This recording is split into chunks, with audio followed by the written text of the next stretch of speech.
The floor over to Bart. He is a business developer at Fluvius, and he will be talking about EasyBat decentralized asset lifecycle digital passport for home batteries. The floor is yours. Thank you. Yeah, that's a wordful. I will present you the story about EasyBat. We've been working on that for several years now, and we have actually a running platform already here, and we're now planning to go to industrialization. Yeah?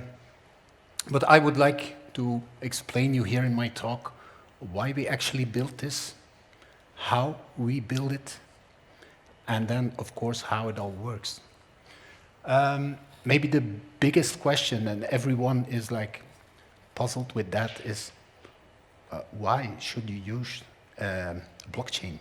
And I think this image says a lot. This is how batteries or residential batteries are registered today. And registration is actually letting the system operator know that you have a battery. So at the beginning, we had like 2,000 people starting this registration, where after a couple of months, only 2 people actually succeeded in this. And why is it? Because the whole life cycle of batteries is very complex. A lot of companies, a lot of entities are interacting in the life cycle. We have the manufacturers, the installers, verifiers, and then at the very end of the cycle, we have you and me who have to register this asset to Fluvius, for instance. And the first thing we ask is, can you please send us a certificate on paper that you actually own this, that it is properly installed, that it's properly actually verified by companies like Vansot or something. But then we also ask you to be a technician. Please send us in Dutch it's called indraadsschema. It's something really awful. You have to draw something very complex, very, very, very difficult. So people say, you know what? I don't register my battery, it's too complex. So if we would like to build an integrated solution with all these parties, so wholesaler, recyclers, installers, verifier, and so on, in a classic approach, what we would do is we would build some kind of a complex integrated database where everyone is sharing his data with APIs and so on. And then we should build a self-service thing and so on. It's really complex and not the way to go. So what we actually done is we cleaned it up and we said, let's have an integrated system that is a shared distributed ledger, a blockchain, where every party in the cycle does it his or her thing. So actually what we have now is a way of track and tracing digital assets from cradle to grave in a way that these assets just appear from the manufacturer, from the installer, from the verifier, and at least from the residential user, but they just appear, and we, as for instance Fluvius, can even see the battery coming when it's even not verified by a verifier, when it's just freshly installed, even not working, we can just see it. And that's the way we need to go. So this blockchain solution, of course, is transactional, very open, very secure, and it has a lot of benefits. These are my daughters playing Monopoly, and I just took this image because I'd love to explain you some benefits of blockchain. Actually, they are playing Monopoly, a very nice game, especially when it comes to discussions. My daughters, they like to fight over Monopoly, maybe recognizable. Did you own this land? No, yes. Where is this money coming from? It's on the ground. No, it wasn't there. Have you thrown a dice and was it 6? I think it was 5. Wasn't. So they're fighting all the time. And we actually could solve this by using blockchain. Of course, you would spoil all the fun. Yeah? But actually what happens in Monopoly is quite similar to blockchain applications and actually to what we built with Fluvius and EasyBat. It's very similar, and I will draw the analogy in my further slides. So you could actually represent a life cycle by a cardboard, by playing board. And everything that's happening, like ownership certificates, on blockchains we have an expensive word for that, non-fungible tokens or NFTs. In Monopoly it's easier, we just have paper cards. To prove that you own them, you have just to put them on table in front of you. So that's very similar to what's happening in blockchain. And to disable all the fights, what we should have is a third party, because you have to be with 3 persons to actually reach consensus.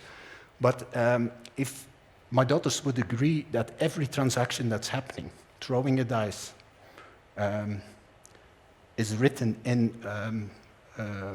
on a paper, an individual paper, and everyone agrees on what is on the paper. So if my daughter throws 4, she says, I threw 4, we write down that she threw 4, everyone writes it down. If there's a discussion, we can just show our papers, and if one has 5 and the other 2 have 4, you know it should be 4, and my other daughter tampered with this. So that's actually the benefit of blockchain and the way that you could use it. Now, why do I tell this story? Because we made something similar for batteries. So we made our own Monopoly game, EasyBat. Of course, it's just in the back end the game. And the front end, what we've done is the whole life cycle of batteries. From production to sales to installation, we go to registration. That's what you and me have to do to the operator, and then we can go to usage. So actually, each time you change the battery, you change the owner, you go in this process again, and you could back it up by blockchain. So we actually represented a battery in the story with a digital twin. So in the back end, we built an NFT that is representing the battery, and we tag it physically with a QR code so that the physical world is connected with the blockchain world. And every meaningful transaction is just represented by scanning a QR code, doing a transaction, which is basically with your app, signing it with a public and private key, and then the transaction is registered. It's super simple. So I just, because my time is short, show you some screenshots of the application, and then you will all understand it. The first thing we had to do is create a digital identity of the user and put the user in a role. So you have regular residential users. You have also installers, verifiers, or manufacturers. Yeah? So we need actually a way of registering this verifiable credential and this DID. And therefore, we used the standard of W3C.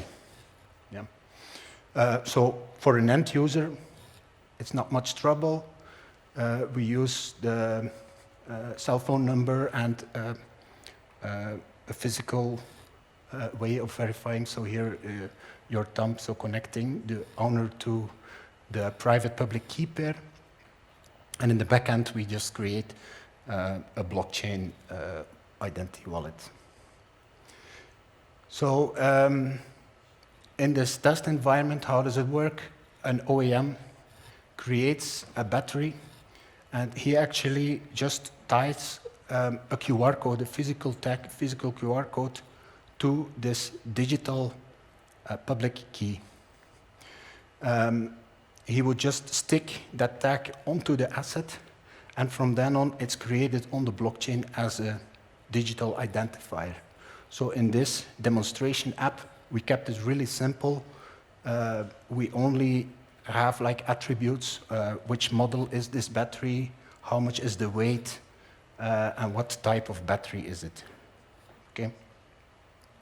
All these attributes are rather stored on layer 1 or on layer 2.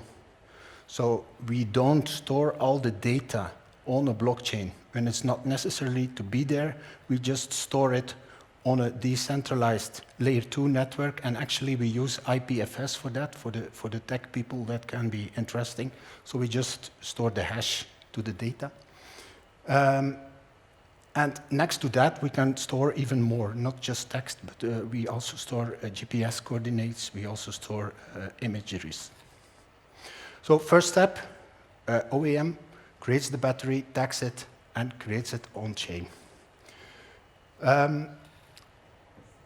In the process of batteries, and it will come with more and more assets, Europe asks to do a payment from the factory, from the OEM, a payment for take-back obligations. So when this battery is end of life, you don't bring it yourself to a recycle park.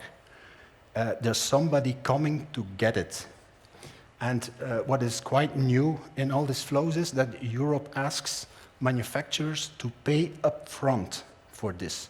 So in this situation, there's one new battery created. It's created as a digital identity on the blockchain, and also this OEM needs to pay for it. So in 5-6 years, when the battery is end of life, somebody picks it up and is paid for his work, for the recycling. In a legacy way, this would be super hard to do, because you would have to talk to banks, and he would have to deposit money on I don't know where, and it has to be there in some kind of an escrow contract. Super difficult. On blockchain is actually really easy. So what we do is we have a stable coin, and the stable coin is just deposited in the smart contract that governs the DID of the battery. So in this case, it would just be like, to be able to issue the DID on the blockchain, this manufacturer needs to pay 110 euros. And these are actually euros that are in his digital wallet. Okay? To make it clear, this has nothing to do with cryptocurrencies at all, and nothing to do with FTX assets or nothing, so it cannot collapse. These are just one-on-one backed stablecoin assets, which Europe is creating at the moment. This alone solves a really huge problem. For BEBAT, for instance, it would be very hard to create this without blockchain. Next, the installer registers the battery, so it's super easy. He unboxes it, installs it, and then this installer just registers a simple transaction to actually tell the blockchain, hey, I have installed this battery at this meter. So he scans the meter and also adds some other info, like, for instance, a picture. You don't see it here, a picture of the installation stored on IPFS. In the background, we have also stored GPS coordinates. Next in line is the verifier. So that's someone like Van Sot, the same guys who check elevators and stuff, needs to check the installation. So they check the installation. What they do, they scan the battery, they scan the meter.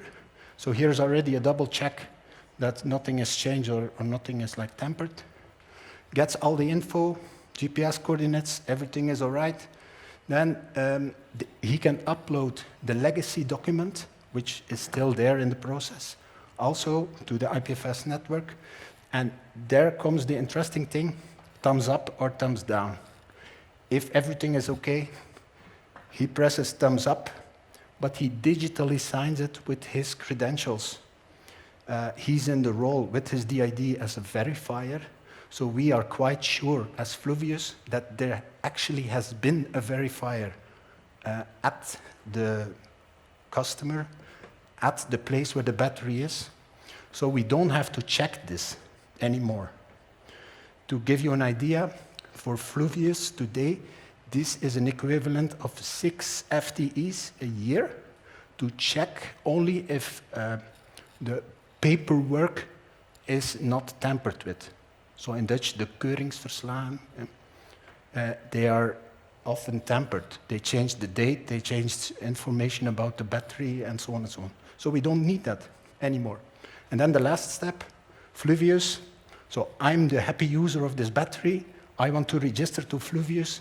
Instead of 2 months and a lot of work, I just scan my battery, scan my meter, I check if everything is okay, I give consent, I press the envelope, and my battery is active.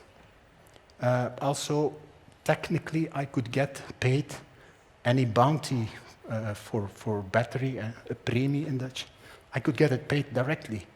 And there's no reason why Fluvius should check everything, because we know that it is actually an actual battery. We can trace it, we know it's verified, we know it's installed, and everything was okay.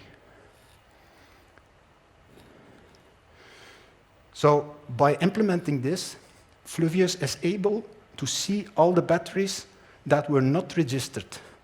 So even if this last thing is not happening, if the owner of the battery doesn't register, even then we can still see that the battery is installed or verified.